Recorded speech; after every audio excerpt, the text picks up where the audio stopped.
Sejam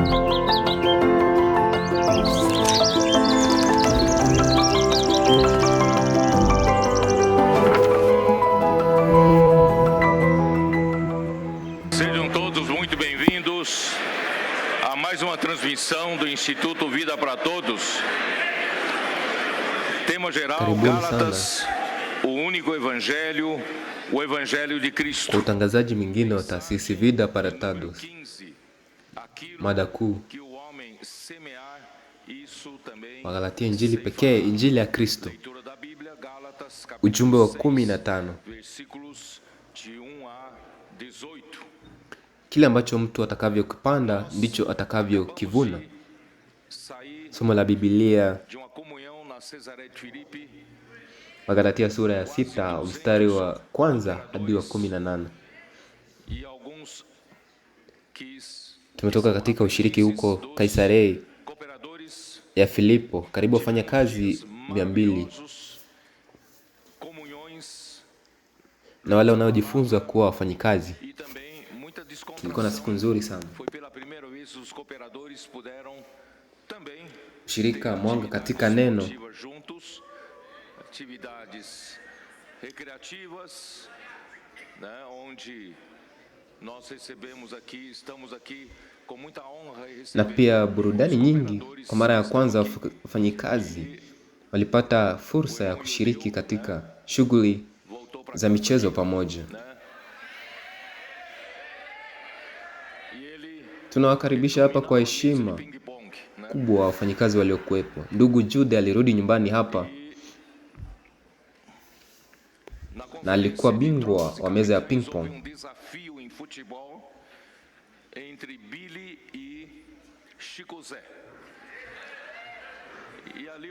Katika mkutano wa vikosi na makapteni kulikuwa na changamoto ya mpira wa miguu kati ya Billy na Chicoze. Mchezo wa karne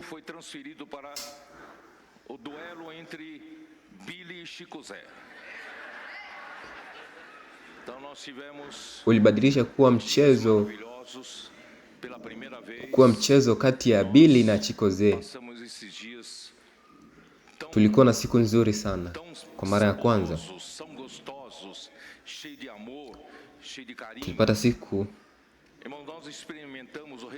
Tulipata siku tamu zenye upendo na huruma. Nesses anos todos, especialmente nesses últimos anos. O resultado, irmãos, é impressionante. Matokeo haya ni ya kushangaza. Real entre nós.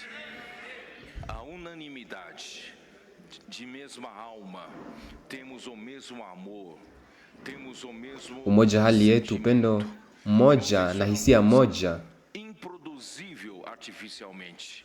Então, graças a Deus, nós experimentamos parecer que nós estávamos no terceiro céu. Hii ni kitu ambacho hakiwezi kutengenezwa kwa njia ya bandia. Mungu ametufanya tuwe kama mbinguni.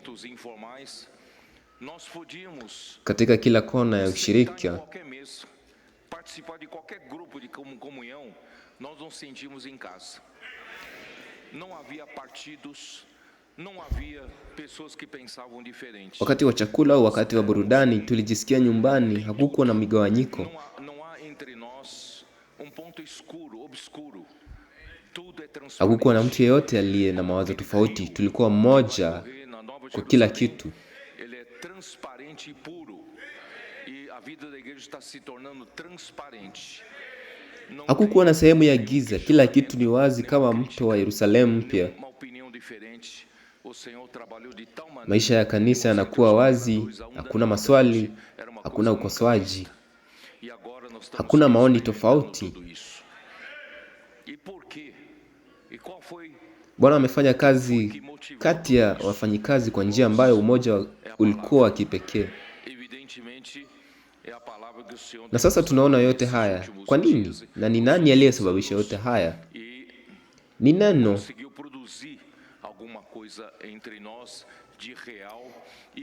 Ni neno ambalo Bwana ametupa katika siku za hivi karibuni na limetufanya tuwe kitu halisi kati yetu.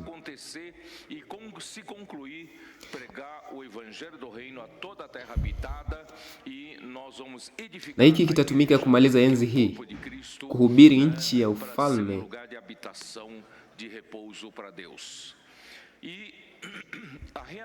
kwa kila sehemu ya dunia, kujenga kanisa ambalo ni mwili wa Kristo, mahali pa makazi kwa Mungu. Ukeli wa hii uko katika Wafilipi sura ya 2 mstari wa 1. Na palavra profética. Se há pois alguma exortação em Cristo. Naongea kuhusu kile ambacho tumekipata kutokea kwa neno la kinabii. Ikiwa kuna mfariji wowote katika Kristo, ikiwa kuna faraja ya upendo, ikiwa kuna ushirika wa Roho,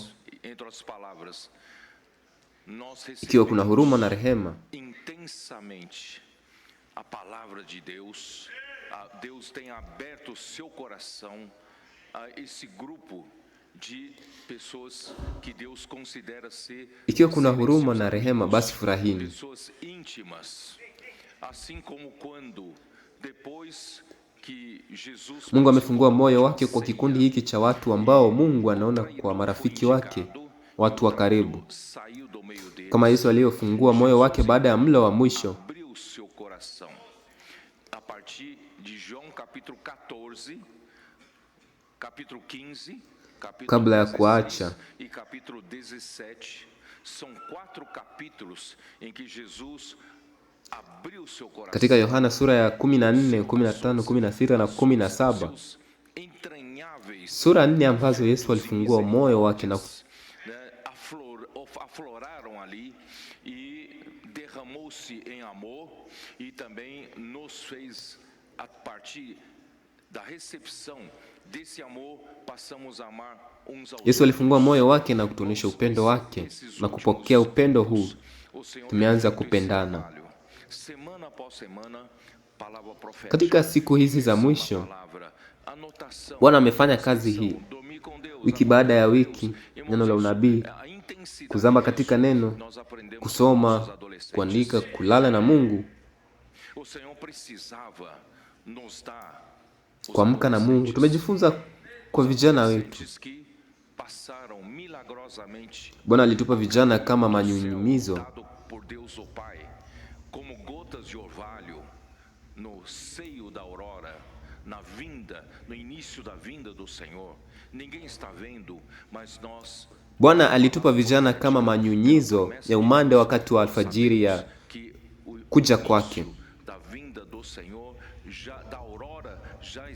Hakuna mtu anayeona, lakini kwa neno la unabii tunajua kwamba alfajiri ya kuja kwake imeanza. Kwa hivyo Bwana alitupa vijana hawa kwa njia ya muujiza. Vijana ambao wamekuwa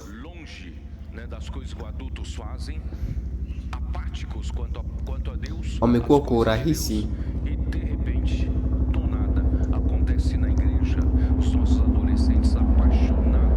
kwa njia urahisi wanaweza kuzama katika matendo ya dunia, lakini walipoingia kwa maisha ya kanisa walianza kupenda, walianza kuwa na roho rahisi,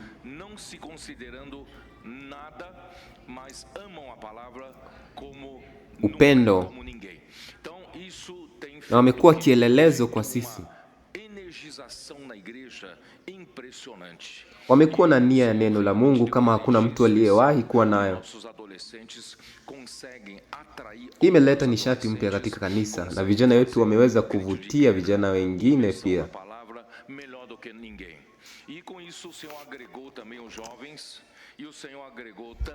Kufanya milio ya neno.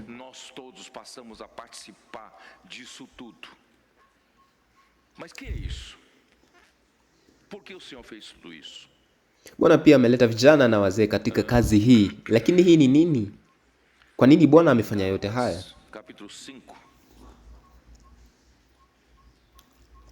Katika Wagalatia sura ya 5 versículo 16 diz o seguinte: digo, porém, Mstari wa 16, nawaambieni,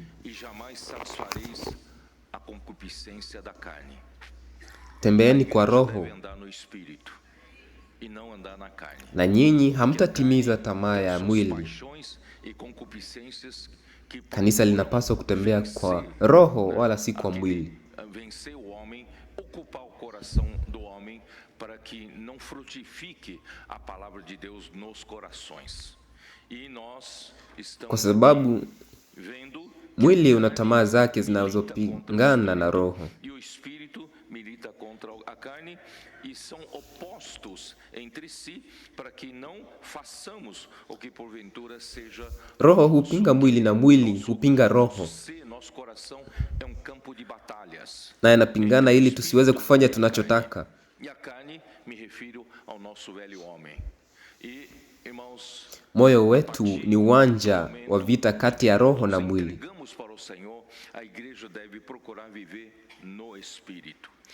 Tunapojitoa kwa Bwana, kanisa linapaswa kujitahidi kuishi kwa Roho, kutembea kwa Roho. Kwa Kigiriki ni kutembea peripateo, kumaanisha kuwa katika kila kitu tunachofanya tunapaswa kutembea kwa Roho na si kwa mwili.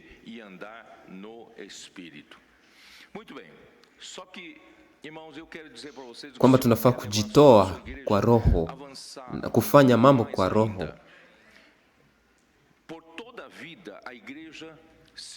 Anataka kupeleka kanisa mbele,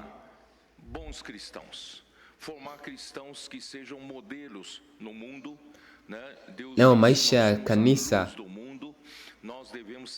iwafanye watu wawe wa Kristo, wamama wa Kristo, wazee wa Kristo. Na nossa conduta, no nosso comportamento, portanto, nós devemos andar no Espírito para que tenhamos essa luz que alumia a todos que estão em nossa volta. Tunahitaji kutembea kwa Roho Todos os grupos cristãos ou todos os cristãos, ili tuweze kueneza mwanga kwa wale wengine. Kila mtu anafaa kutembea hivi, sio?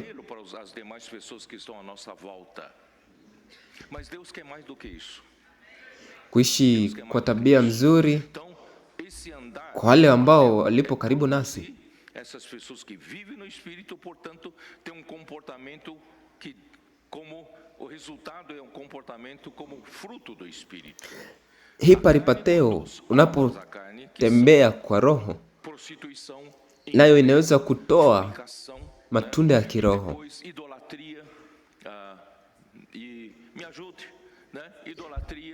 Mwili hutoa matendo ya mwili: usherati, uchafu, uzinzi, uchawi, neno, chuki, ubishi.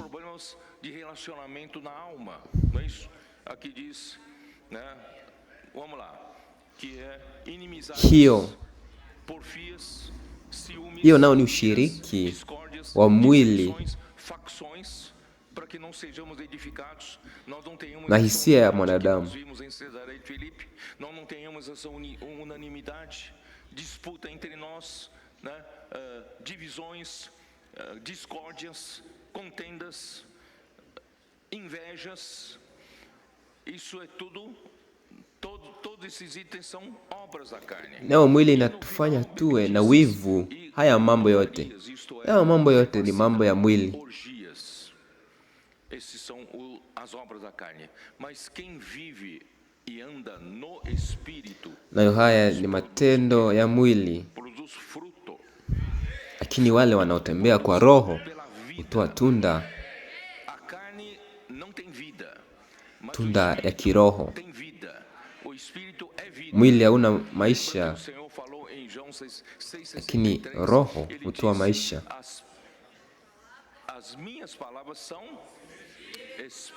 Yohana 6:63.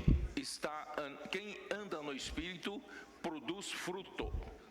Não são meramente obras, produz fruto. Ule ambao anatembea kwa Roho anatoa matunda. O fruto do Espírito é amor, alegria, paz. Mwili unatoa mambo ya dunia: fidelidade, mansidão, domínio próprio, nayo roho ina matunda haya: upendo,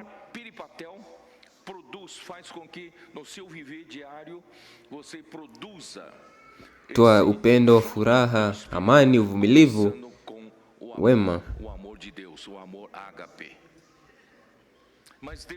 Peripateo nayo inatoa matunda ya upendo.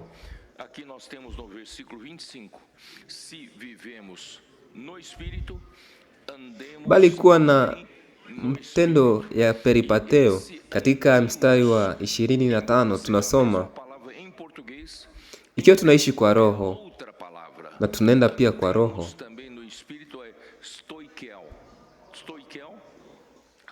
Neno tuende hapa ni stoicheo kwa Kigiriki na Ureno. Mesma frequência, mesma cadência, mesma direção, debaixo do mesmo. Tokeo kwa maana linamaanisha kutembea kwa mwendo moja, kwa mwelekeo moja, chini ya amri moja. Hii ndio Mungu anataka kuifanya kanisa, anaitaka kufanya kanisani, kwa sababu anataka kufanya mambo makubwa zaidi ya kuwa na Wakristo wazuri wenye mwenendo mmoja.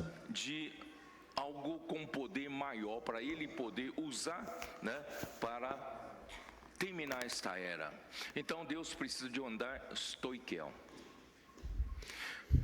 Nada melhor do que Mungu anahitaji kutembea kwa mwendo moja, stoicheo. Tutembee kwa mwendo moja. Essa luz hii inaweza kufananishwa na nos é muito útil em todo lugar. Nós mwanga wa leza. Precisamos da iluminação e também faz funcionar vários equipamentos. Tunahitaji mwangaza, sio? Isso nos torna importante no viver diário. No entanto, Deus precisa, além do raio de luz normal, que vem, nguvu ya stima nayo inatupa vitu tofauti tunazotumia katika maisha yetu ya kila siku, poderosa para fazer a vontade de Deus e introduzir o reino de Deus aqui na terra. Kunao mwangaza unaotuwezesha kutembea kwa peripateo. Raio laser. Tanto essa luz normal como raio laser são formados pelo tunahitaji laser. Essa luz aqui são kama mwangaza tunaoona sasa hivi. Laser inayo photons. E raio laser também são photons, não muda. São fótons, mas como são produzidos? Laser ina photons na zinatengenezwa aje? Bom, primeiro quero dizer, photons za laser zinatengenezwa aje? Nataka kuonyesha utumishi wa hizi laser.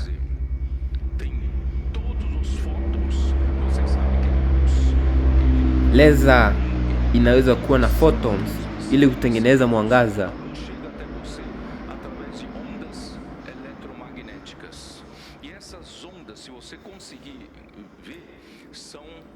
Hii mwangaza unatoka kwa electromagnetic, nyayo za electromagnetic. Na hizi nyayo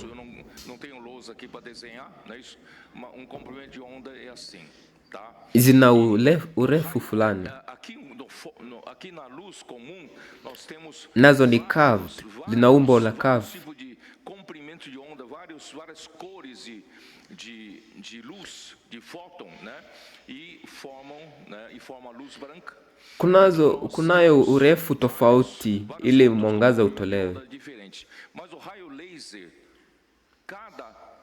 Na kuna photons zinazokuwa na urefu tofauti, lakini zote zinaenda kwa frequency moja.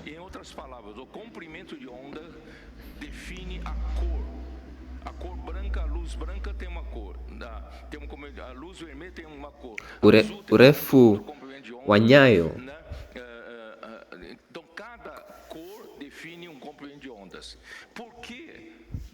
una tofauti wa kala. Kunayo nyekundu,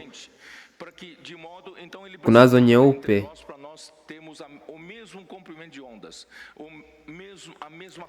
Nazo zinafanya kazi kwa njia sawa. Si sote hatuna hatuna kala tofauti. Na nini, niliuliza mfanyikazi mmoja,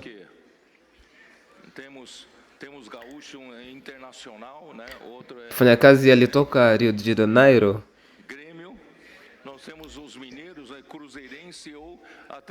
na timu moja ya Flamengo waliocheza uchezaji wa mpira.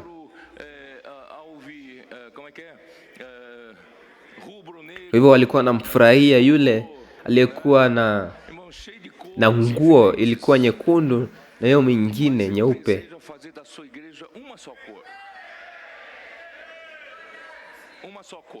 Naye Mungu anahitaji tu kala moja tu. Kwa nini? Kwa maana kala moja inahitaji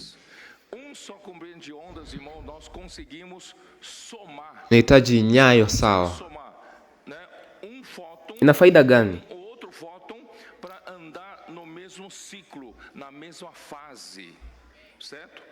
Kwa hivyo ukiangazia leza mahali pamoja, sisi wote tunatembea kwa mtembeo mmoja.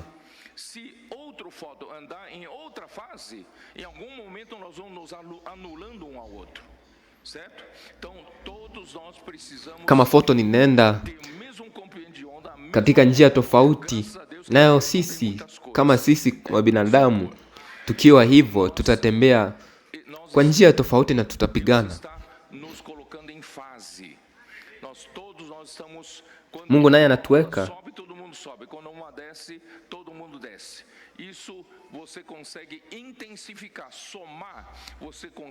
anatuweka kwa njia moja. Kama tunaenda njia hii, sote tunafuata. Kama ni hii ingine, sote tunafuata.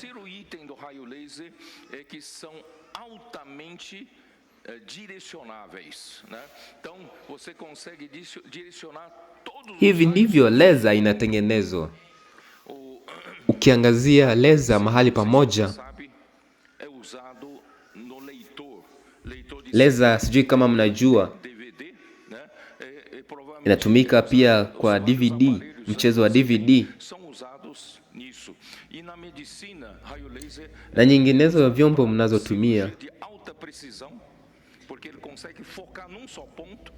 Pia dawa inaweza kuwekwa kwa mwili kwa njia ya leza, na pia upasuaji ndiposa itekelezwe kupitia njia moja, ipitie kwa njia moja.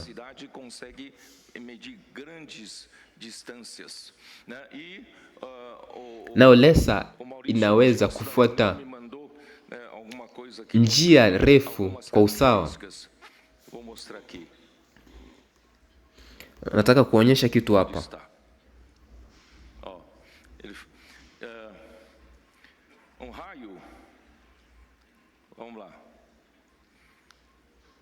Acha tuone.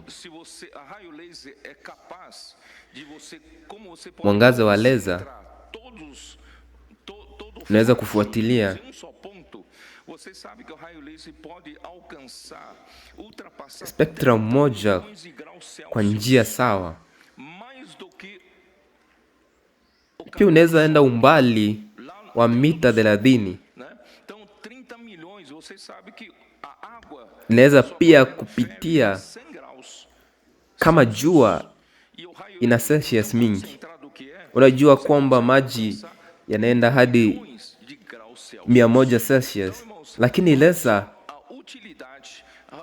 inaweza enda mpaka milioni 30 Celsius. Leza nayo inaweza kukata chuma. Leza pia inaweza kutumika kama chombo maalum.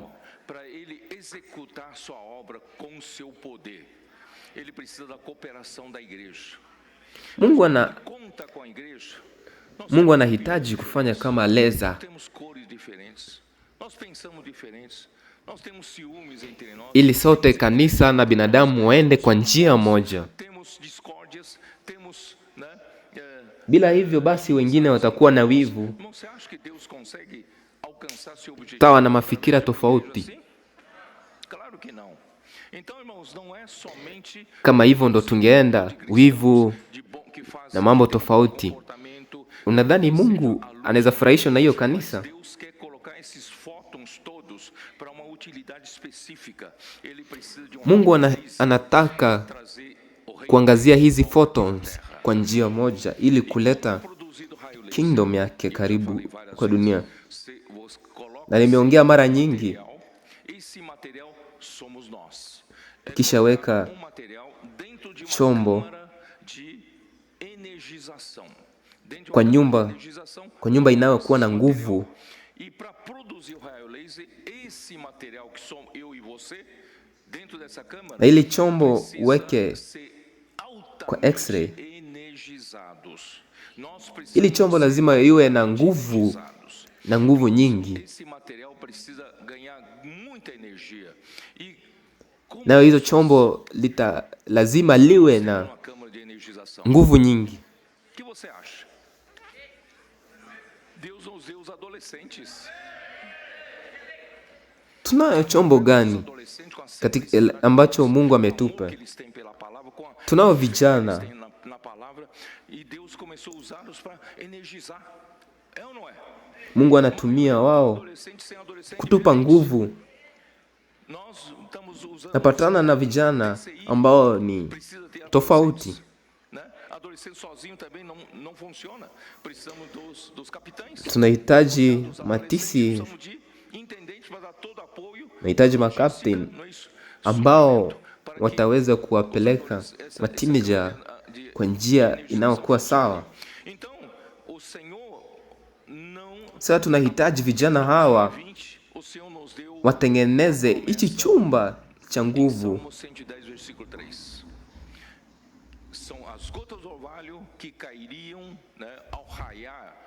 Bwana alitupa ahadi katika Zaburi 110 mstari wa 3.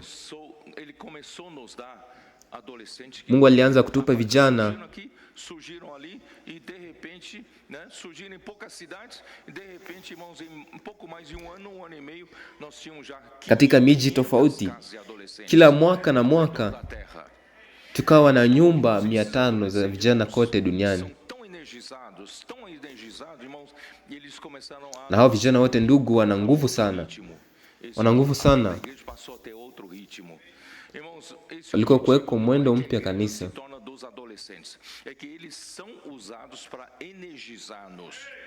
Si kwamba kanisa ni ya dunia. Sisi ndio vyombo ambazo Mungu anatupa nguvu. Wakati ambapo tuna nguvu zaidi, tunaona kwamba mikutano ina nguvu pia. 9:30 começa a reunião. E chegam aqui 30% de pessoas 9:30. Aí ficam ali. Mkutano unaanza saa 3:30 na watu 30 ndio walifika. Alafu ndugu wanahusika wanapaswa kufika mapema. Kwanza mkutano, ndugu tuombee mkutano, tuite jina la Bwana mara 3. Bwana Yesu. Bwana Yesu. Tuimbe wimbo namba fulani. Tuimbe beti moja. Mnene beti hiyo mara moja. Mingine anene tena.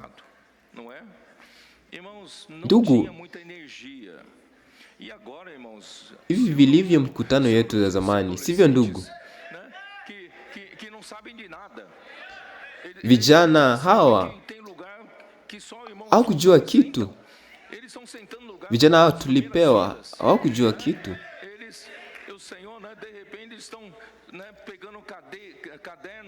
Hawajui kwamba kuna sehemu ambayo ndugu mwenye jukumu tu ndio wanakaa kwenye safu za mbele.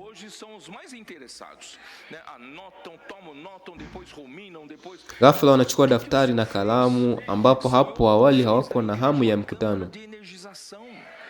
Lakini leo wao ndio wenye hamu kubwa zaidi.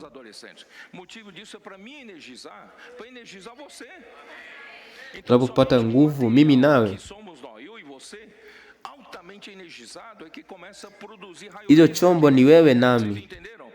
Com aquela baixa energia, irmão, Senhor Jesus, a vida da igreja funcionando a manivela. Tunaposema Bwana Yesu, Carros antigos que dá partida a manivela. Né? 9:30 começa a reunião. unajua gari za zamani zinazowashwa kwa kukokota. Mkutano unaanza saa 3:30, gari linaanza kufanya kazi saa 10:30. 8 horas, nós já temos aqui, né, alguém nos energizando aqui, né? Lakini sio tena, asante Bwana. Kabla haijafika saa 3:30, saa 8, saa 2 tayari kuna mtu anayetupa nguvu hapa ndugu. Ni nguvu ya kushangaza hata kwa watoto wetu. Unaona watoto wa ndugu, wajukuu ndugu wenye umri wa miaka 1, miaka 2, miaka 3 wanaanza tayari na nguvu. Você deu para ele presente. Que presente que foi? Como é que é o nome daquilo? Mjukuu wa ulimpa zawadi gani? Jina lake ni nini? Kahom? Aquela caixa que bate. Unajua kahom ni nini? Hapa hamna, sivyo? Ni boksi inayopiga mdudo. Na mjukuu wake ana umri mgani? Miaka 3. Amesimama hapo akitaka kufanya vita vya pigano. Kwa hivyo ni jambo la kushangaza. Nani alifundisha watoto wetu? Watoto wetu, vijana wetu wa kabla, ndugu tayari wako katika mwendo wa nguvu.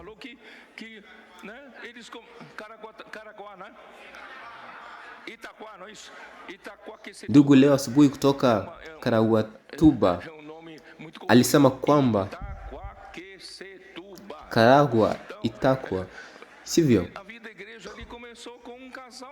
Itakuwa Kwesetuba. Eles pediram por Senhor, nós precisamos de energia, precisamos ser energizados. Eles pediram por Senhor, né? Graças ao Senhor, o Senhor começou a dar. Quantos adolescentes? Wakamwomba Bwana, tunahitaji nguvu, tunahitaji nguvu. Quantos adolescentes tem hoje? Wakamwomba Bwana, asante Bwana. Bwana alianza kuwapa vijana ngapi huko?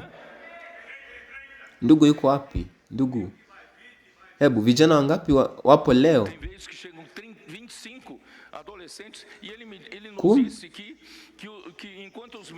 Jumapili itakapofika 25, kuna nyakati hufika 25.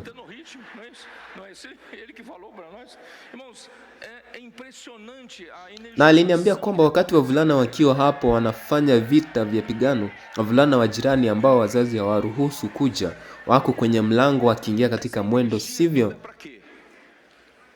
Esse material colocado dentro da câmara de energização que é a igreja, eu e você somos colocados. Hii nguvu yote ni ya nini? Vifaa hivi vilivyowekwa ndani ya chumba cha nguvu ambacho ni kanisa. Mimi na wewe tumewekwa hapa.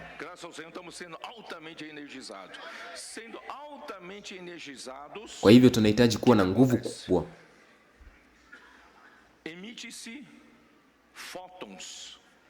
Tukiwa na nguvu kubwa, nini hutokea? Inatokea fotoni. Fotoni hizi ni msisimko wa nje.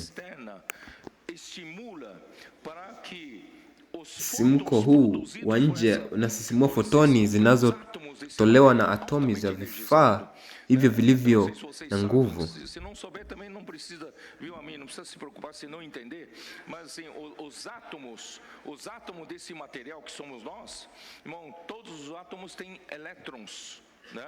Em volta dos prótons, né? Fotoni hizi nazo zina electron zinazozunguka. Elektroni hizi kwa kawaida ziko kwenye mzingo dhabiti. Esses elétrons que estão no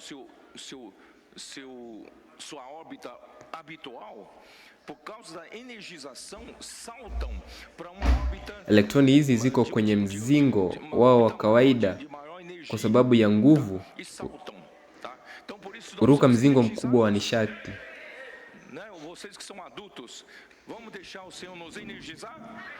Nao sisi tunafaa kuwa na nguvu mingi ambayo tumepewa na Mungu. São dessa alta, né, energia alta, porque uma energia alta faz com que os elétrons saltam para uma órbita maior. E quando esses elétrons voltam por sua mzunguko huu unaokuwa na electron ambazo zinaendelea kwa hiyo njia na kwa hiyo nguvu, au mzunguko huu wa kawaida, hii nguvu inayobakia, nguvu inaruka kwa mzunguko mwingine.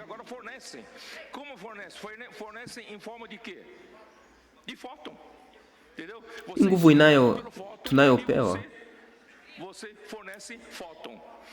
hii nguvu inasisimua protoni, na hiyo protoni inayotusisimua ni nini? Ni roho. Nao sisi pia tunatoa fotoni, tunapata fotoni, nasi tunatoa fotoni pia. Sisi tunafuata njia maalum yenyewe tunapewa na Bwana. Roho ambayo tunapewa, roho ambayo tunapokea inatusisimua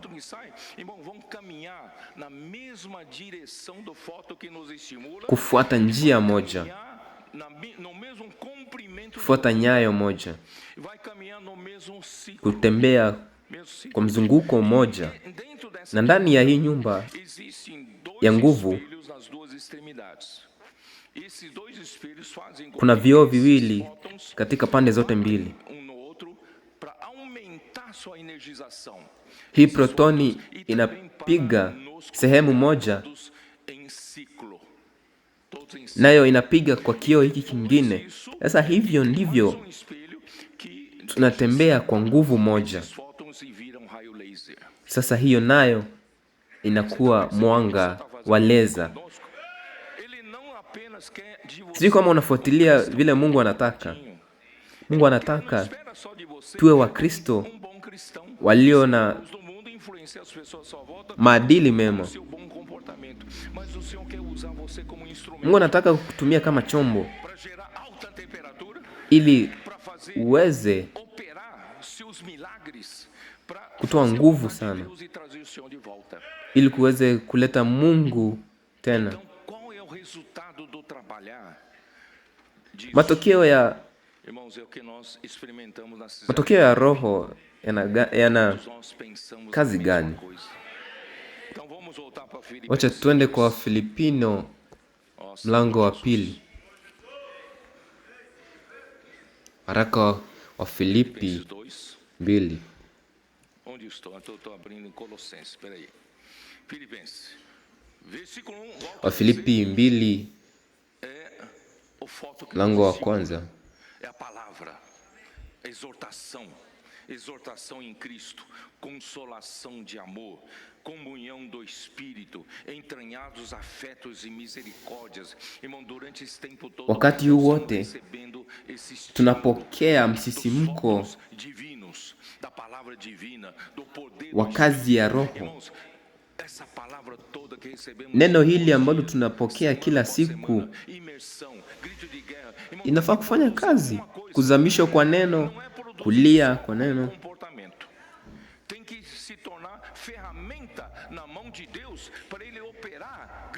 Tunaweza fanya mambo mengi ili kufanya Mungu arudi.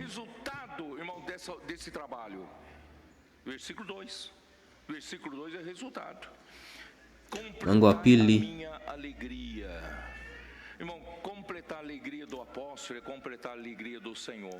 Kamilisheni furaha yangu ndugu. Kukamilisha furaha ya mtume ni kukamilisha furaha ya Bwana.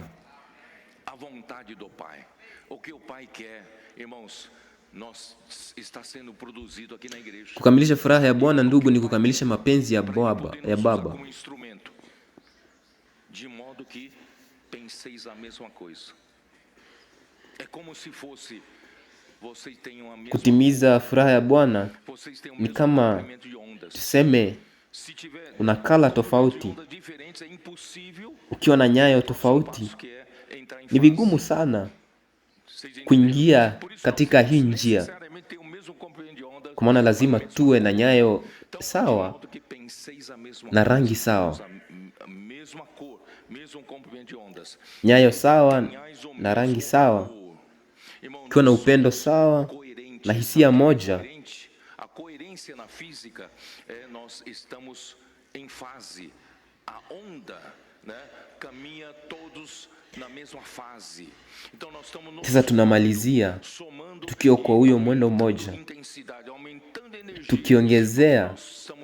tukiongezea nguvu, kwa sababu tuko kwa mwendo mmoja. Sijui kama mnaelewa physics, lakini nataka kuelezea kitu.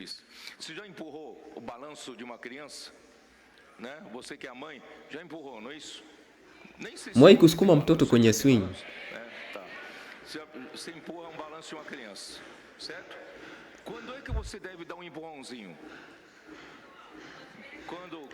Unapaswa kusukuma wakati gani?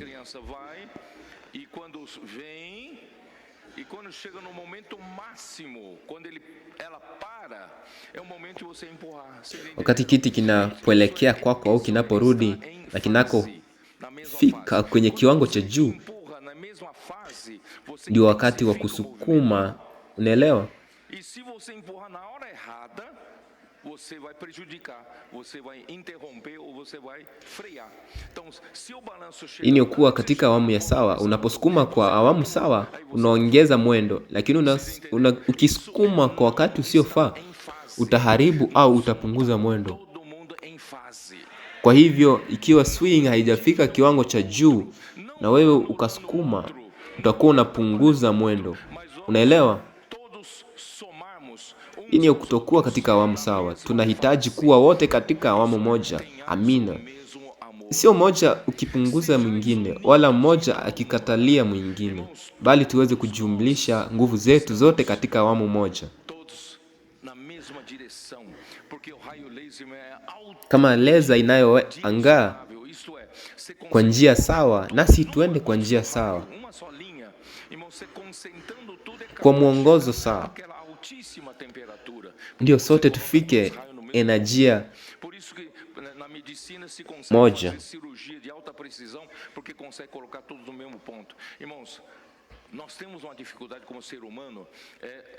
Dawa katika upasuaji wa mwili inafikia viungo tofauti kwa njia ya leza.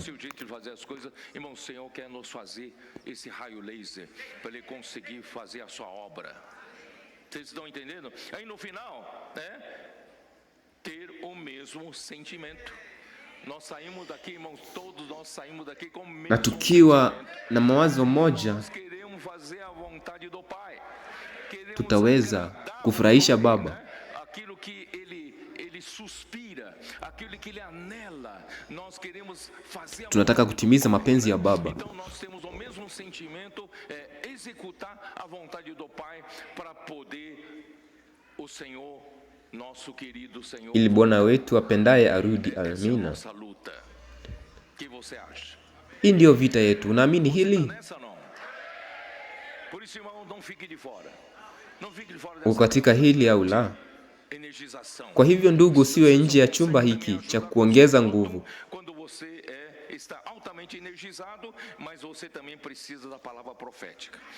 Unaweza kusaidia kwa fotoni yako tu wakati uko katika hali ya juu ya nishati.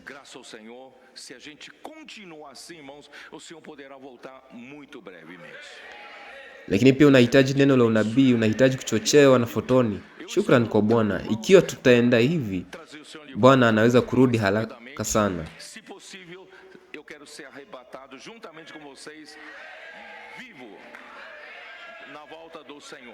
Mimi naamini na najitahidi kumrudisha Bwana haraka inavyowezekana. Kama inawezekana hivi, nataka kuwa miongoni mwa wale wanaokombolewa wakiwa hai wakati wa kurudi kwa Bwana Mungu. Lakini bado ndugu, hatujafikia ukamilifu. Bado tuna mwili, tuna vipengele vya mwili.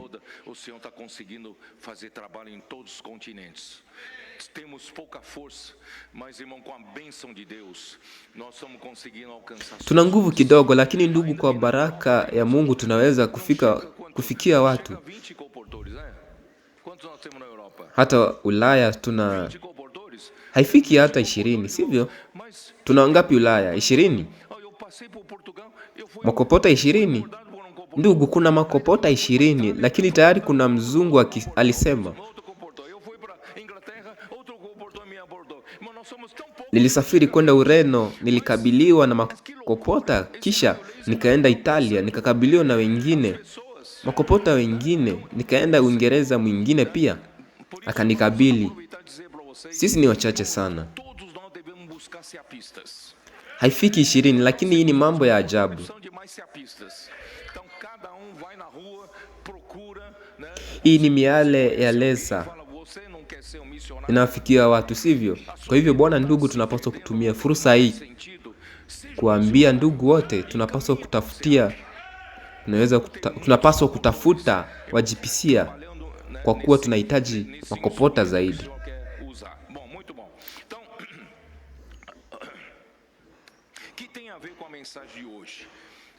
Na kile ambacho nasema kina uhusiano na ujumbe wa leo.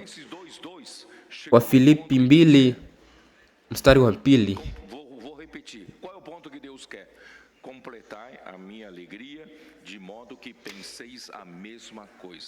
Wafilipi mlango wa 2 mstari wa 2. Imefika mahali ambapo Mungu anataka, nitarudia.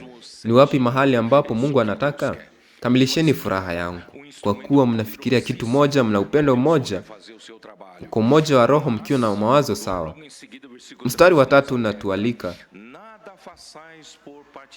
msifanye chochote kwa upendeleo wala kwa majivuno. Ndugu, bado hatujakamilika. Kuna wakati ambapo hatuwezi kuwa tunatembea kwa mwili, hatuwezi kuwa tunatembea kwa msamaha.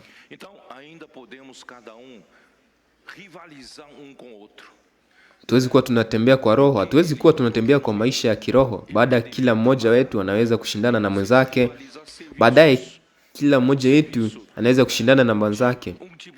Kwani kwa nini yeye na sio mimi? Ndugu, haya yote ni mambo ya mwili.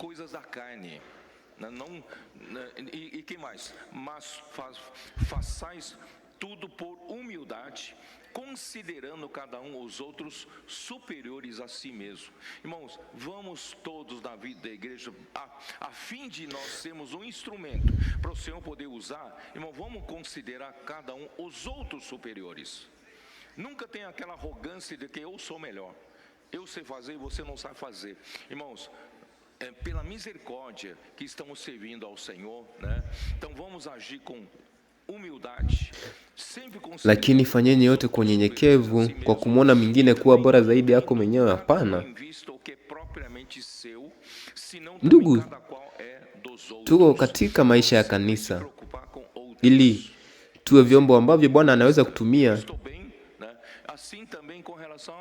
Tunaweza kumwona mwingine kuwa bora zaidi bila kiburi cha kusema mimi ni bora zaidi, mimi najua kufanya na wewe hujui. Ndugu, kwa huruma ndio tunamtumikia Bwana.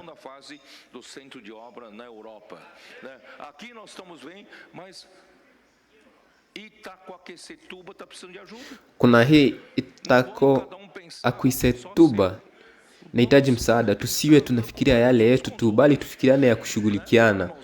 Ndugu, hii inaonyesha kwamba Bwana anataka kutuweka daima katika hali ya mstari wa 2. Bwana anataka kutuweka daima katika hali ya mstari wa 2. Sasa naweza kuingia katika ujumbe wa leo, sio?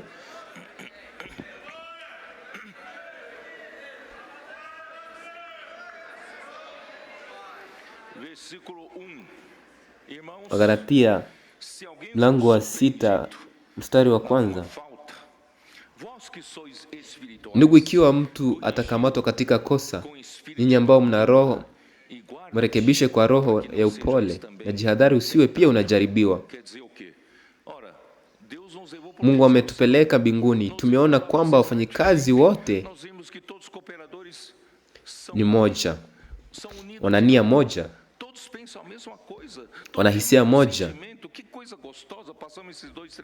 Lakini bado tuna mwanadamu wa zamani ndani yetu. Bado tunaishi kwa mwili, kwa hivyo tunapaswa kuwa waangalifu. vivemos na carne. Então tem que tomar cuidado. Ikiwa mtu atakamatwa katika kosa, Se porventura algum de nós for surpreendido em alguma falta, né? nyinyi mnao rohoni Aqui não fala vós que tem mrekebishe kwa upole. Hapa haisemi nyinyi mnao maadili makubwa, kwa sababu mtu mwenye maadili makubwa anaweza kuhukumu bila huruma wale wanaotenda makosa katika eneo hilo.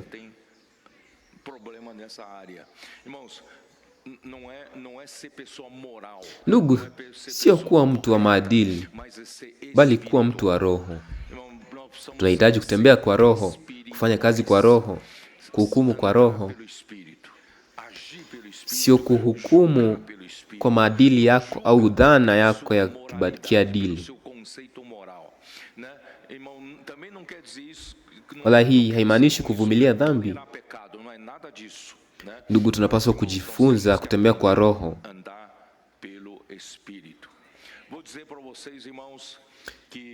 Ndugu, kuna sehemu moja tu ambayo unaweza kutembea kwa roho, kushughulika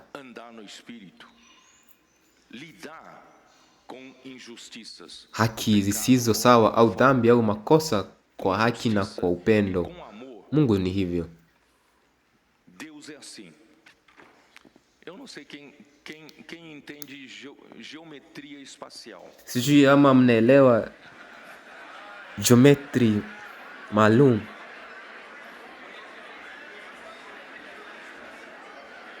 Nani ambaye walisoma spatial geometry? Wacha vamos supor que existe plano. Sabe o que é plano? Né? Isso aqui é plano. Existe plano no espaço, plano. Kama ndege. Geometry hii ni kama ndege. Que toda equação da justiça de Deus está nesse plano. Então o plano justiça é plano na geometria espacial, é plano.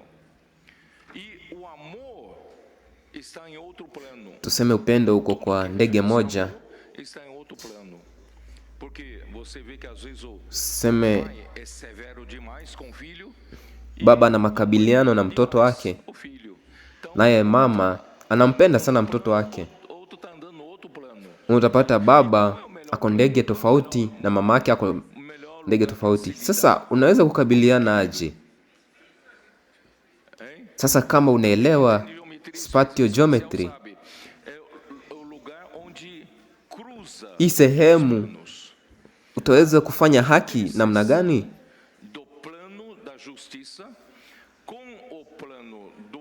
Kuna hii ndege inayokuwa na upendo na hii ingine ina makabiliano. Utafanyaje? Utaipeleka ndege zote kwa njia moja ili ifanye kujumuika. Tena ufanye kwa haki na upendo. Kwa maana tunafaa kutembea mahali pamoja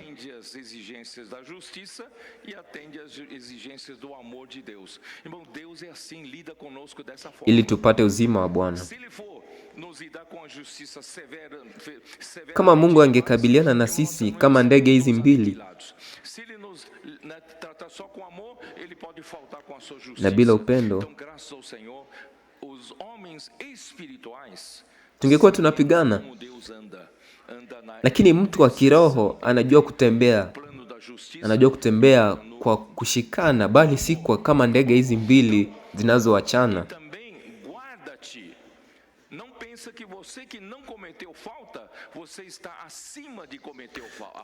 Usidhani pia hawezi kuwa katika sehemu hii.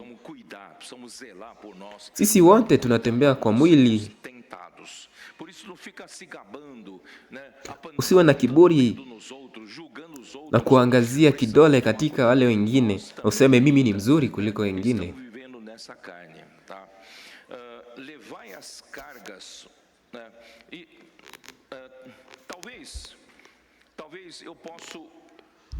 Acha sasa nifanye kile ambacho nilikuwa nimewatayarishia. Sob influência dos judaizantes, Wagalatia, os gálatas viviam no ambiente da prática da lei, o que produziu a situação descrita por Paulo.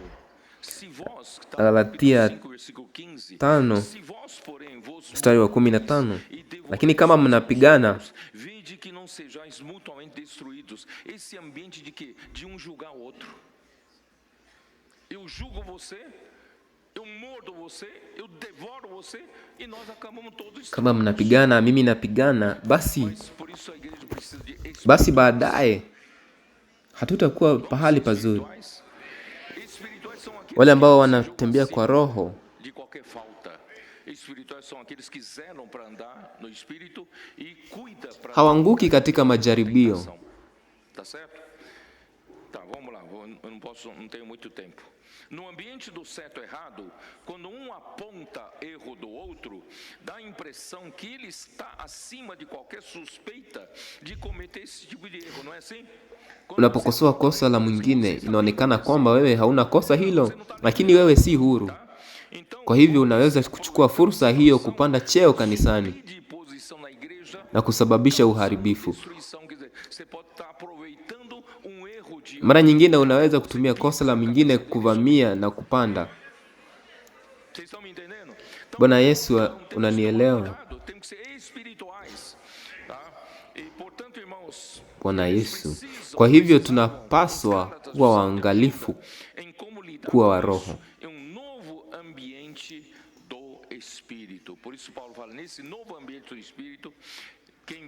Hivi ndio kwamba nilikuambia kuwa chumba chako cha nguvu nafaa kuishi hapo. Viver a vida da igreja como espirituais. Vós que sois espirituais, indica que agora há entre eles os que andam no espírito, capazes de lidar de maneira espiritual. E se alguém for surpreendido em alguma falta ou pecado, quando vocês se lembram que quando Paulo descobriu que na igreja em Corinto havia que cometeu uma imoralidade, nakumbuka extremamente indignado. Vocês se lembram disso? Wakorintho wa kwanza mlango wa 5 mstari wa kwanza, versículo 1. Geralmente se ouve que há entre vós imoralidade. Kwa kweli nyinyi mnaongozwa na kiburi na hamjafanya maombelezo. Paulo alisema hata kama yeye hayupo kimwili, lakini yupo kwa roho, anamkata kuhukumu kwamba matendo ya haya aachwe kwa shetani kwa uharibifu wa mwili ili roho iokolewe. Alikuwa mkali. Eu, na verdade, ainda que ausente em pessoa, mas presente em espírito, já sentenciei como se estivesse presente. Kwa jina la Yesu, tukiwa pamoja na tukiwa na roho pamoja, Satanás para a destruição da carne, a fim de que o espírito seja salvo no dia do Senhor Jesus. Alikuwa mkali. Foi forte. Wa Kristo. Irmãos, pale Wakorintho wa pili mlango wa pili mstari wa 5, que ele falou, 2 Coríntios capítulo 2, versículo 5. Ora, se alguém causou tristeza, não o fez apenas a mim, mas para que eu não seja demasiadamente áspero. Basi msimsumbue zaidi mtu huyo. Katika mstari wa kwanza wa Korintho alikuwa mkali, na katika Wakorintho wa pili alijirekebisha, alisema inatosha adhabu waliopewa na wengi. Pelo que vos rogo que confirmeis para com ele o vosso amor. Na 1 Coríntios foi duro, e na 2 Coríntios ele refletiu. Peraí, eu lidei certo, com justiça. Alisema nafanya kazi na viver aqui na haki ele está praticamente entregue diretamente para o Satanás. haki na uzuri. Eu preciso cometer um erro, sim. Foi grave, mas ele precisa ter, né? Ya kwamba Terreno de arrependimento, ainda poder viver. unapaswa kuomba msamaha ili kuishi katika maisha ya kanisa. Então, aí ele falou, então basta-lhe a punição pela maioria, tá? E de modo que deveis, pelo contrário, perdoar-lhe e confortá-lo, para que não seja o mesmo consumido por excessiva tristeza. Sote tunapaswa kutembea kama mtu huyu wa roho. Nós devemos andar como esse homem espiritual. Vocês entenderam? Então é isso que Deus quer. Isso vai Hivyo tunafaa kuweka câmara de energização para produzir raio laser, né? Nafaa kuweka hii nguvu Prejudicado e nós não sermos devorados e destruídos, né? Entre nós. Então, os que andam no espírito devem corrigir os faltosos com espírito de brandura e guardar-se para que não sejam também tentados. Devemos ter consciência de que todos estamos sujeitos a tentações. Então, 1 Coríntios 10, Paulo fala, versículo 12 e 13. Vamos dar uma olhada. Wakorintho wa kwanza mlango wa 10 mstari wa 12 mpaka 13, nasema basi anafikiria amesimama, angalia asianguke. Mas cuidado para você não cair. Então não se gabe disso. Não vos sobreveio tentação que não fosse humana, mas jaribu hakuja juu yenu isipokuwa ya kibinadamu. Mungu ni mwaminifu, naye hatawaacheni mjaribu mkubwa kuliko mnavyoweza. Tá, agora vamos para levai as cargas uns dos outros. Vamos lá. Onde está?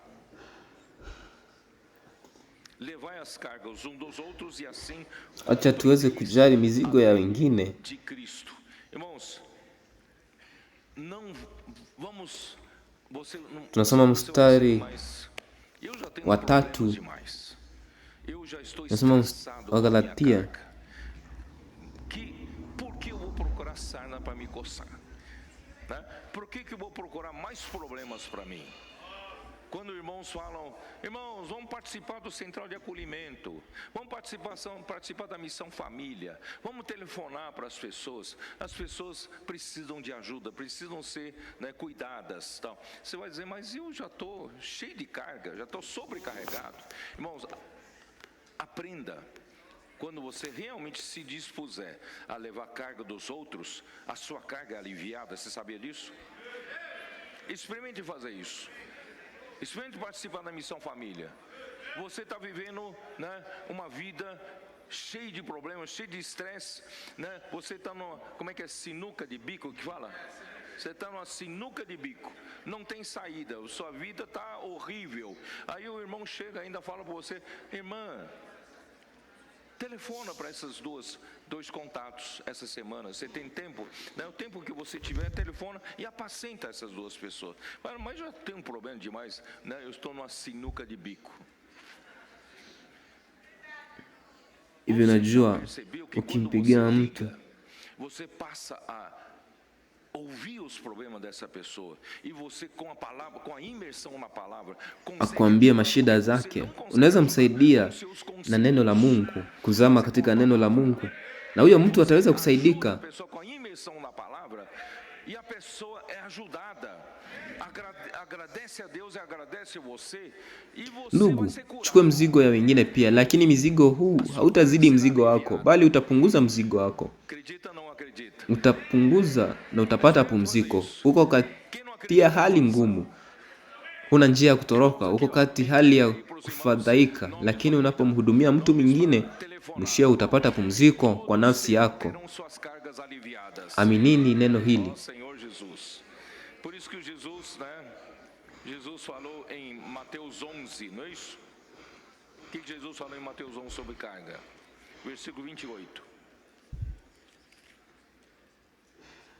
Vinde a mim, todos os que estáis cansados e sobrecarregados, eu vos aliviarei. Tomai sobre vós o meu jugo. Kujeni kwangu nyinyi mlio na E o Senhor está falando, tomai sobre vós o meu jugo. Apacenta uma pessoa, telefona para uma pessoa. kujeni nyewe mlio na mizigo mingi, nami nitamsaidia. E aprendei de mim, porque eu sou manso e humilde de coração, Mathayo achareis descanso para vossa alma. Acredita ou não? Se você toma o jugo do Senhor, o Senhor vai fazer você achar Mathayo 11 mstari wa 28 kwenda 30.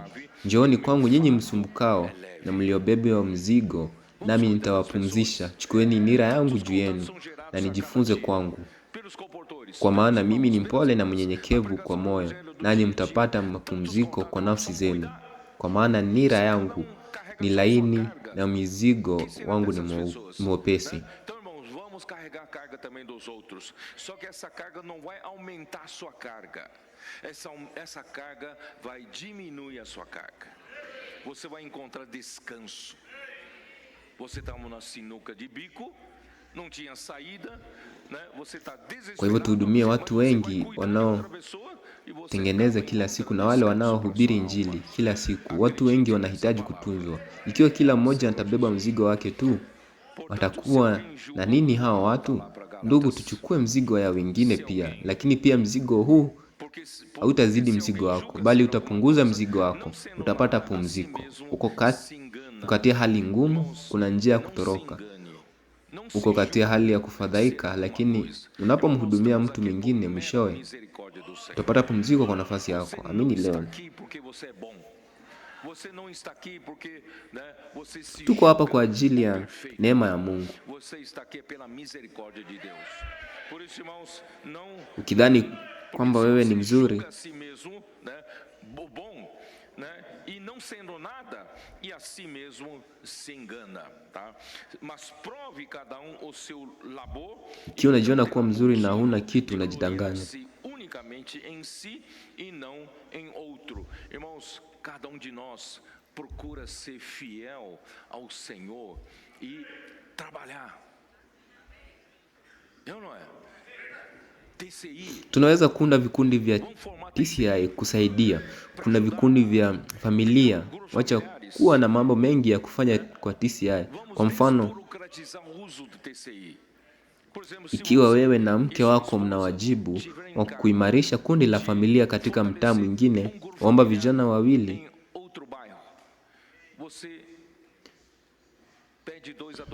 kwa hivyo badala ya kuhukumiana, tufanye kazi yetu, tuhudumie, tuhubiri Injili, kisha tutakuwa na sababu ya kujivunia katika kila Bwana ametupa kufanya, nasi katika mwingine, kwa sababu kila mmoja atabeba mzigo wake mwenyewe. Kila mmoja ana wajibu wake ambao Bwana ametupa. Kwa hivyo ndugu, msiwe nje, tuchukue fursa ya kubeba mzigo wengine pia. Ou vai para uma casa, uma família nova, assista a live de quem está com ele. Ou faça imersão com aquela pessoa. Irmão, você vai ver, tá? Como você, né? O seu trabalho vai ter fruto. Então, em vez de a gente ficar julgando um ao outro, vamos fazer o nosso trabalho. Vamos apacentar, vamos pregar evangelho, né? Então, tukifanya hivyo basi tutafurahia kile ambacho Mungu ametupa. Kwa maana kila mtu amejibebea mzigo, pia atabebewa, nasi tuweze kuwasaidia wengine wabebe mizigo.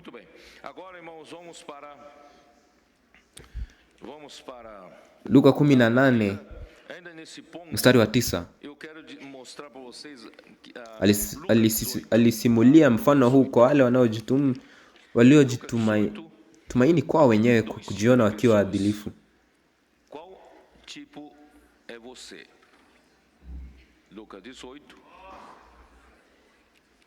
Mstari wa 9. Propôs também esta parábola a alguns que confiavam em si mesmos por se considerarem justos e desprezavam os outros. anaongelelea kwamba wewe ni mmoja wa wale wanaojiona wazuri, unafanya mwenyewe, unajiamini, wewe ndiye mzuri, wewe ndiye mkamilifu. Irmãos, geralmente pessoas que são muito justas, pessoas muito corretas, tem que tomar cuidado para não julgar os outros. Ndugu, kwa ujumla watu ambao ni waadilifu sana, wenye uadilifu mkubwa, wanahitaji kuwa waangalifu wahukumu wengine kwa kipimo chao wenyewe. Wanahitaji kuwa waangalifu sana. O fariseu posto em pé orava de si para si, não orava para Deus. Basi wanaume wawili walipanda hekaluni kusali, mmoja mfarisayo na mwingine mkabwazi. Mfarisayo alisimama na kusali kwa ajili yake mwenyewe. Hakuomba Mungu. Alikuwa anasali kwa ajili yake mwenyewe, akisema, Mungu nakushukuru kwa kuwa mimi si kama wengine, wezi waovu, wa sherati, wala kama huyu mkabwazi. Na wafunga wiki mara 2 na inatoa zaka ya kila ninachopata. Digo-vos que o pecador, o publicano, desceu justificado para sua casa e não aquele. Kama yule anayenyenyekea, Mungu atamwangazia, mas o que se humilha será exaltado. Por isso, irmãos, qual é a nossa atitude? Watu, njia yetu ni ipi? Njia yetu ni kuwa na roho inayonyenyekea, kwamba sisi hatuna kitu ambacho tunaweza kujifanyia. Tunaangazia neno la Mungu. Neno la Mungu linatupa nguvu. Isaya 66 mstari wa 2 pia inasema, mtu nitakaye mwangalia ni yule mwenye roho yenye huzuni na iliyo jinyenyekeza, anayetishwa kwa neno la Mungu na anayelipenda kwa heshima neno langu. Irmãos, é nessa condição que queremos permanecer, sempre humilde, sempre com espírito abatido e triste, aflito, né? Sabendo que não é capaz, mas por outro lado confia na palavra, ama a palavra do Senhor. Então cada deve examinar os seus atos e não criticar os outros. Irmãos, vocês sabem que toda comparação gera competição? Se você começa a se comparar, kila mmoja achunguze matendo yake mwenyewe, wala asiwakosoe wengine. Ndugu, mnajua kwamba kila kulinganisha kusababisha mashindano. Ukianza kujilinganisha, kwa nini yule ndugu au dada anatumiwa sana na Bwana kwa kanisa na wengine, je, hawagoni mimi kanisani?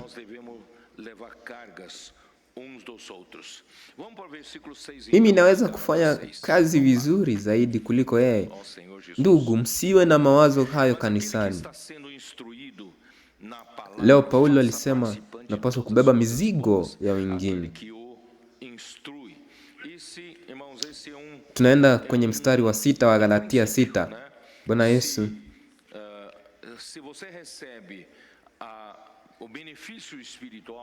lakini yule anayefundishwa kwenye neno ashirikiane na yule anayemfundisha katika kila kitu kizuri.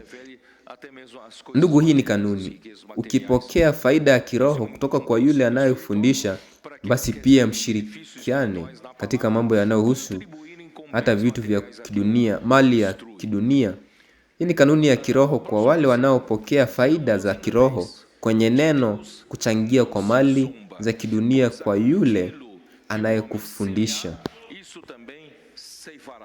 Porque o que semeia para sua própria carne, da carne colherá corrupção. Mas o que semeia mstari ambao unafuata, msiudanganywe. Do espírito colherá. Mungu hafedheheki, kwa maana mtu atakavyopanda ndivyo atakavyovuna. Kwa maana yeye anayependa kwa mwili wake, kutoka kwa mwili atavuna uharibifu, lakini yeye anayependa kwa roho, kutoka kwa roho atavuna uzima wa milele. Positivo ou para o lado negativo. Então, irmãos, cuidado com o que você semeia. O que é semear? Semear significa fazer as coisas enquanto estou em vida. Enquanto este corpo aqui, unajua kila unachofanya leo maishani kitaacha matokeo ambayo yataendelea kwa milele, kwa upande mzuri au mbaya. Kwa hivyo ndugu, kuwa mwangalifu kwa unachopanda. Kupanda kunamaanisha kufanya mambo wakati bado uko hai, wakati mwili huu unapumua. Ndugu, sijui kama unajua kila unachofanya wakati uko hai ni upandaji. Unaweza kujua au la, lakini unapanda. Siku moja utavuna.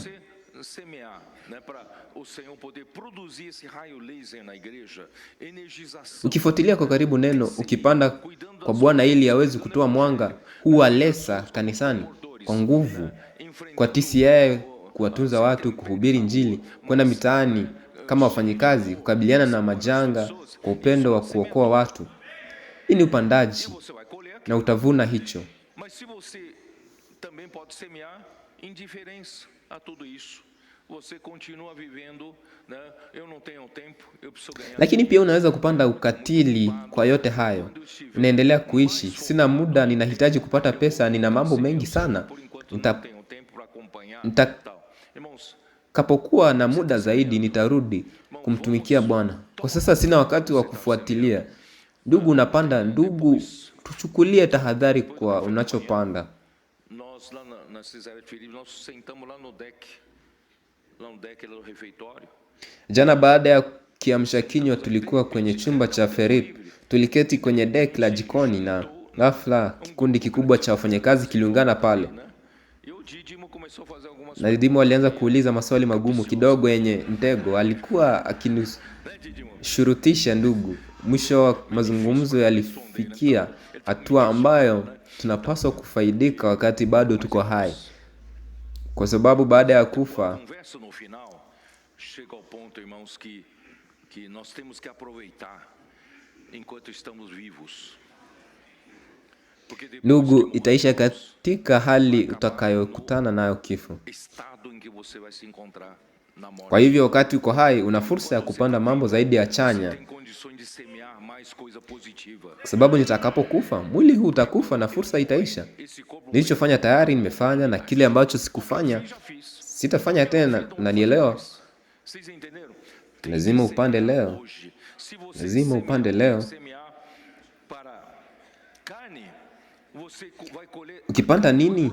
Ukipanda kwa mwili utavuna mwili, na mwili utazaa uharibifu. Utaendelea kuishi katika udhaifu. Lakini ukipanda kwa roho, kutoka kwa roho utavuna uzima wa milele. Na uzima huu wa milele utakuwa na dhamana ya milele. Kwa maneno mengine, ndugu, unachopanda leo kitaamua kiwango cha hali ya katika milele. Naamini hili au la? Huko milele haitakuwa kila kitu kimefananishwa. Itategemea unachokipanda leo.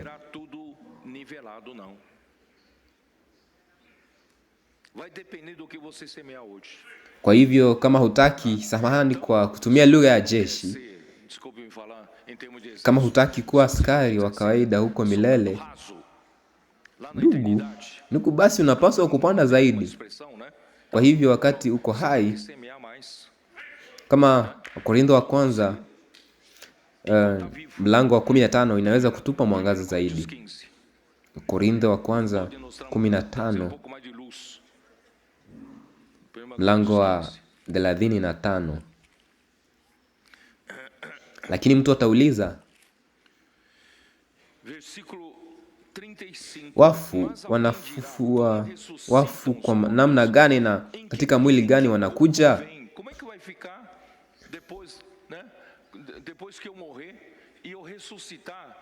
Itakuwa vipi baada ya hapo? Baada ya kufa na kufufuka, nitarudi na mwili gani ndugu? Kwa hakika sitarudi na mwili huu, kwa sababu mwili huu ni mwili wa mifupa na utarejea kwa mavumbi. Aqui diz assim: insensato, o que semeias não nasce se primeiro não morrer. E quando semeias, não semeias o corpo que há de ser, mas o simples grão, como de trigo ou de qualquer outra semente. Uma sementinha, você semeia, chochote você não sabe como unachopanda é que vai ser na ressurreição. hakikiti Porque toda semente que você coloca na hachiishi terra, kama ela kwanza morre e hajafa. começa a ressuscitar e produz o quê? Outro corpo. Não é mais aquele grãozinho, aí produz aquela planta, certo? Então, mas Deus lhe dá corpo como lhe aprouver dá, e a cada uma das sementes o seu corpo apropriado. Na Se você quer unapopanda você quer hapandi saber mwili que utakaokuwa nós nayo, vamos ter na bali ni chembe tu ressurreição, kama ya ngano au ya então mbegu depende nyingine do que yoyote. você semear hoje. Unapanda mbegu ndogo na hujui Eu itakuwa estou vipi advertindo katika vocês. ufufuo, kwa sababu kila No mbegu dia inayoweka que for ardhini pesado, huwa na kuanza kufufuka na então kutoa não nini? perca tempo. Mwili mwingine si ile chembe ndogo tena, bali hutoa mimea Prega sawa. evangelho. Basi Mungu Viva a vida, atakupa igreja, mwili kama ulivyoamua. intensamente. Kwa kila moja ya mbegu atampa mwili wake unaofaa. Faça a imersão. Ukitaka kujua mwili utakao kuwa na katika ufufuo, basi inategemea na unachopanda leo. Na waonyesheni nyinyi, baadaye msiseme hamjaonywa.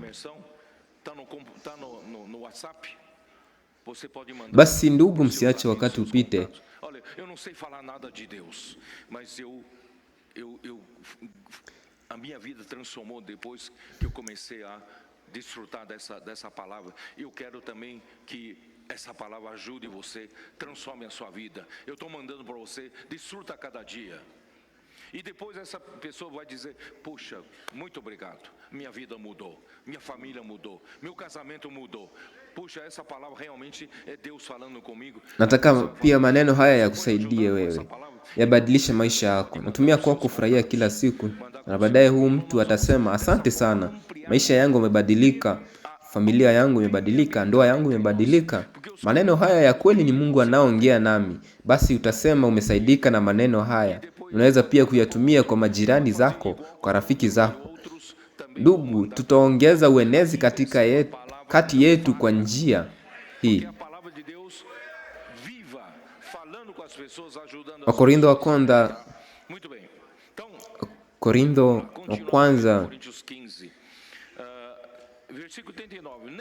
mlango wa 15 mstari wa 39. Si nyama zote ni sawa, bali kuna nyama ya wanadamu, nyama ya wanyama, nyama ya ndege, nyama ya samaki. E sem dúvida, uma é a glória dos celestiais, outra a dos terrestres. Pia kuna miili ya mbinguni na kuna miili ya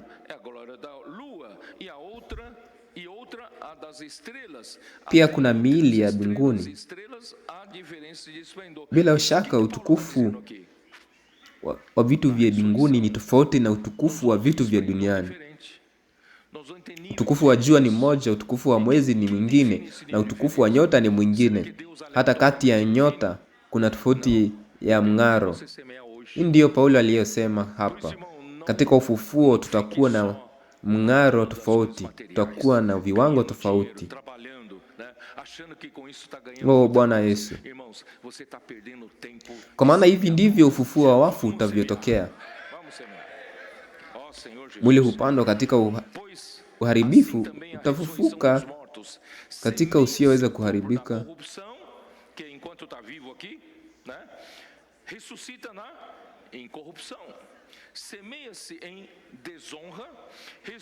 Upandwa katika aibu, unafufuka katika utukufu. Upandwa katika udhaifu, unafufuka katika nguvu. Upandwa mwili wa kawaida, unafufuka mwili wa kiroho. Kama kuna mwili wa kawaida, kuna mwili wa kiroho. Basi ndugu, msimwambie baadaye kwamba sikukuonya.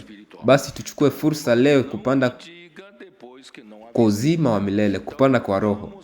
Tuwatuze watu, tuwahubirie Injili, kuwaokoa wengine, kubeba mzigo ya wengine, na Bwana atapunguza mizigo yetu, atatupa mpumziko. O Bwana Yesu,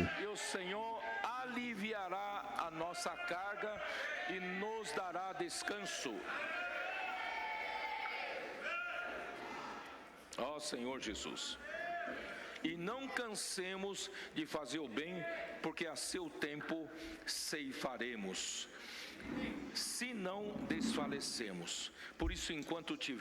wala tusiache kufanya wema,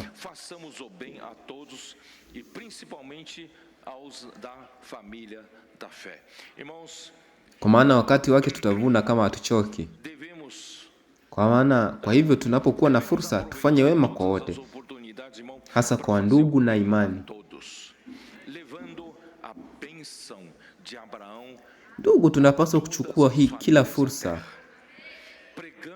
ndugu, kufanya wema kwa wote, kupelekea baraka ya Abrahamu kwa familia zote za dunia, kuhubiri injili ya ufalme mtaani, kutumia zana ya TCI, tropi, makapteni na maafisa,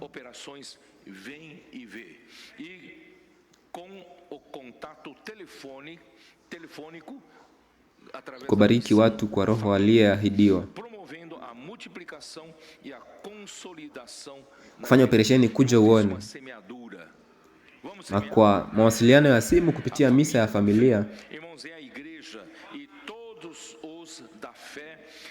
kukuza, kuzidisha na uthabiti kanisani. Ndugu, hii ni kupanda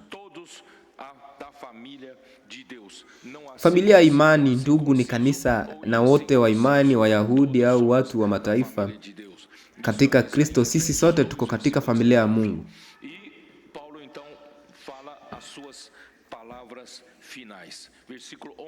Si mwenye kutahiriwa au asiyetahiriwa, sote tuko katika familia ya Mungu.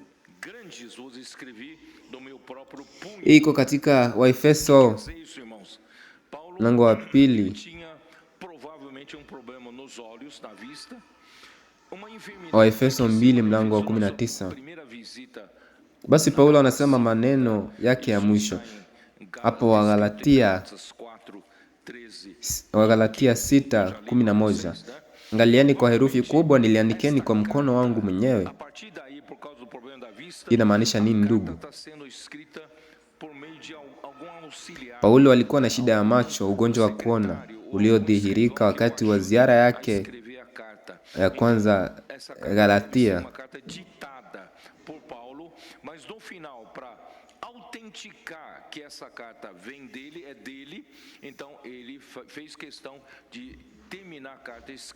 Imeelezewa katika Wagalatia 4:13 na 15. Labda barua hii kutoka hapo kwa sababu ya shida ya kuona.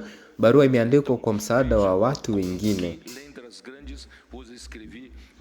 karani au mwandishi aliyesaidia kuandika. Basi barua hii ni barua inayotungwa na Paulo, lakini mwishoni kuthibitishwa kwamba barua hii ni yake. Alifanya maamuzi ya kumalizia kwa kuandika kwa mkono wake mwenyewe. Kwa hivyo, kwa kuwa ana shida ya kuona, anaandika kwa herufi kubwa. Angalieni kwa herufi kubwa, niliandikieni kwa mkono wangu mwenyewe. Hapo mlango wa 6:12. Wote wanaotaka kujifurahisha kwa mwili, hawa wanaolazimisheni mtahiriwe, ili wasio wa mateso kwa sababu ya msalaba wa Kristo.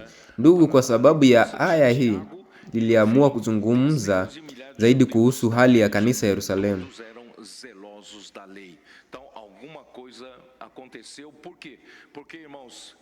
Se eles, como no começo, Pedro e os 11 apóstolos, continuarem a serem radicais, a pregar em nome de Jesus, na sua morte e ressurreição, e nada falando sobre a lei, sobre a prática da lei, sobre a circuncisão, irmãos, esse foi um grande motivo da perseguição. Como se dissesse, vocês da igreja estão abandonando os costumes de Moisés. Coisa que mais prezamos é a circuncisão e a observância da lei de Moisés, e vocês da igreja estão abandonando isso e pregando esse Jesus aí. Kitu fulani kilifanyika. Kwa nini?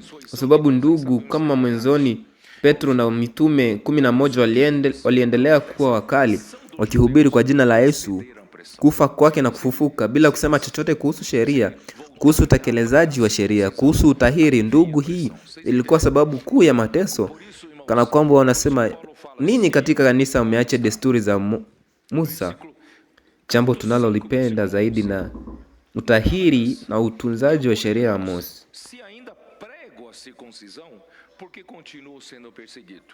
Logo está desfeito o escândalo da cruz. Quer dizer, se Paulo deixasse de pregar a cruz, a morte de Cristo, a ressurreição de Cristo, irmãos, e voltasse a pregar a circuncisão, não teria mais nenhuma perseguição. Mas Cristo terá morrido em vão. A cruz de Cristo não vale para nada, não é isso? Então, irmãos, ou você escolhe não ser perseguido e jogar fora a obra de Cristo na cruz.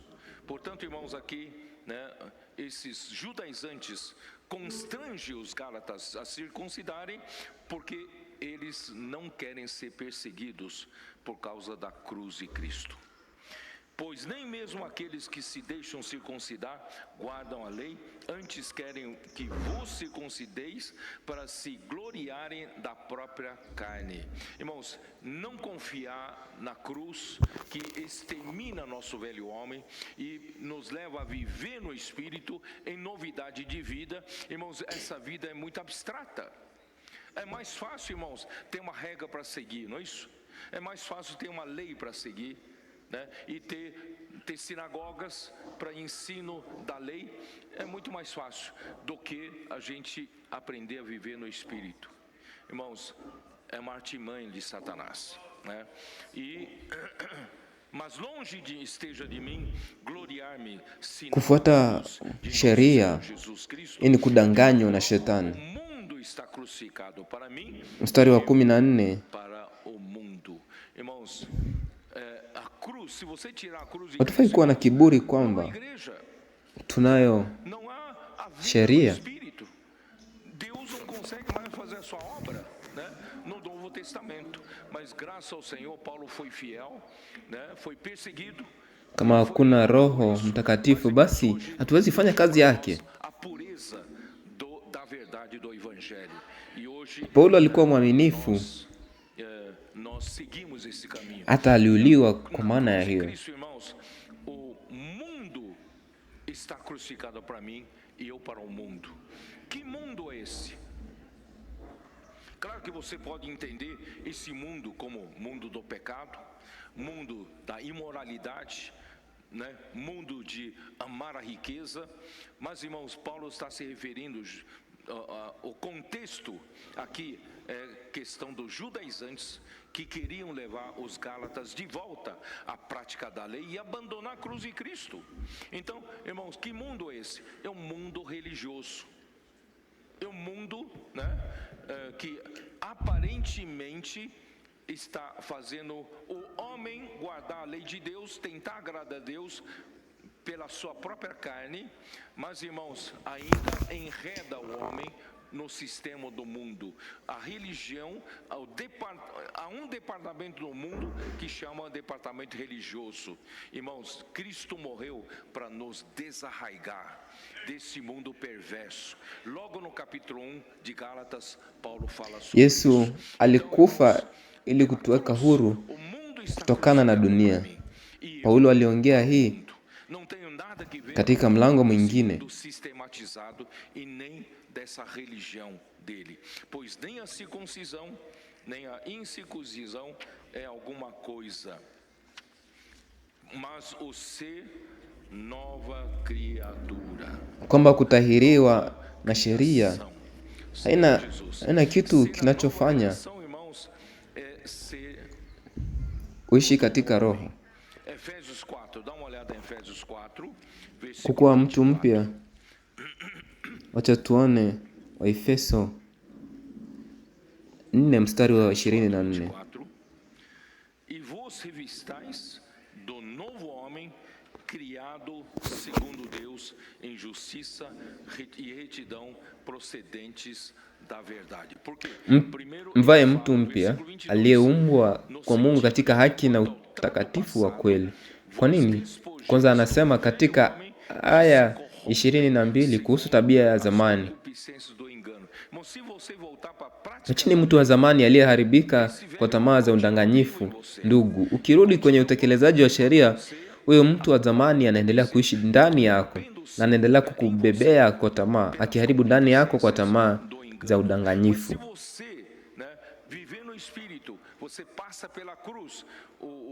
Lakini ukiishi kwa roho,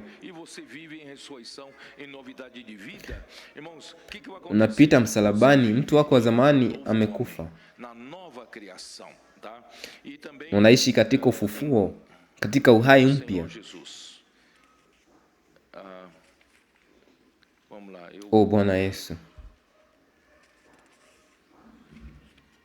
acho que eu vou terminar por aqui. Tem outras coisas vou deixar para depois. Nadhani nitaishia hapa. Kuna mambo mengine nitaacha baadaye. Bwana Yesu. 16.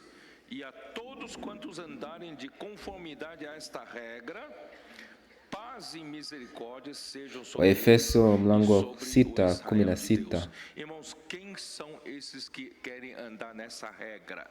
Nao wote wanataka kuendesha maisha yao kwa kanuni hii. Não é regra da religião. Essa regra é a regra da vida. Amani na rehema iwe juu yao na juu ya Israeli ya Mungu. Ndugu, ni nani hao wanaotaka kuishi kwa kanuni hii? Ni kanuni gani hii? Sio kanuni ya sheria wala kanuni ya dini. Kanuni hii ni kanuni ya uhai wa hali ya juu. Kuendesha maisha yetu kwa kanuni hii tutafanya sote tuwe na mawazo sawa, upendo moja wa roho na hisia moja. Sisi sote tutatembea katika mstari mmoja, kwa mwendo mmoja kama jeshi la mbinguni. Kanuni hii ya mbinguni ambayo itatekeleza kazi ya Mungu. Paz e misericórdia sejam sobre eles e sobre Israel de Deus. Quanto a mais, ninguém me moleste, porque eu trago no corpo as marcas de Jesus. Irmão, nós somos de Jesus. Amani na rehema iwe juu yao na juu ya Israeli ya Mungu. Você sabe que são as marcas de Jesus?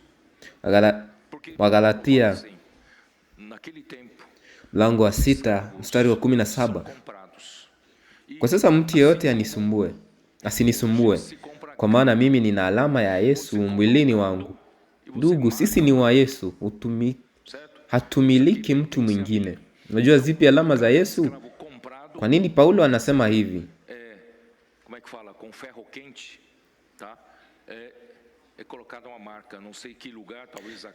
Wakati yule watumwa walinunuliwa, na kama leo unanunua mifugo, unanunua ng'ombe na kumunga alama, hii ni mali yangu.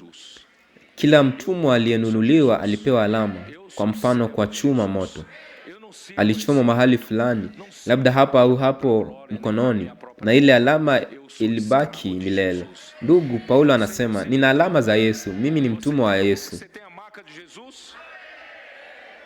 Sihudumii ulimwengu huu, sihudumii utukufu wangu mwenyewe wala kazi yangu mwenyewe. Mimi ni mtumwa wa Yesu. Wewe uko hivyo? Amina, una alama za Yesu? Wagalatia mlango wa 6:18. Ele é tratado também de irmão. Irmão Paulo, os demais são irmãos. Não é que nem hoje. Neema ya Bwana wetu Yesu Kristo iwe na roho yenu. Ndugu, amina. Mmegundua kwamba hapa Paulo anawaita Wagalatia ndugu, na yeye pia anaitwa ndugu. Ndugu Paulo, ndugu ni ndugu. Yeye si kama leo tajiri wa majina. Ni papa, ni kardinali, ni askofu mkuu, ni askofu, ni mchungaji, ni kuhani. Ni kitu na kitu. Ndugu, katika kanisa hakuna uongozi. Katika kanisa, ndugu, sisi sote ni ndugu. Amina.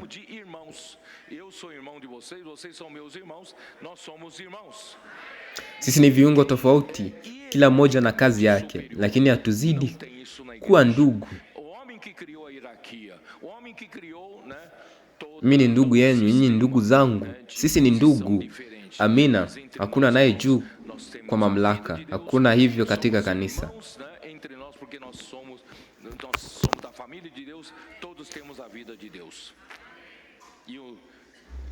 Mwanadamu ndiye aliyeunda mfumo wa uongozi. Mwanadamu ndiye aliyeunda mfumo vyeo tofauti, lakini kati yetu ndugu tuna uhai wa Mungu. Sisi ni ndugu kati yetu kwa sababu sisi ni familia ya Mungu. Sote tuna uhai wa Mungu.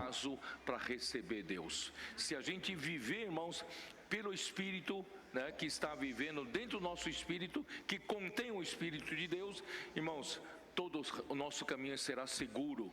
Vamos continuar vivendo no Espírito.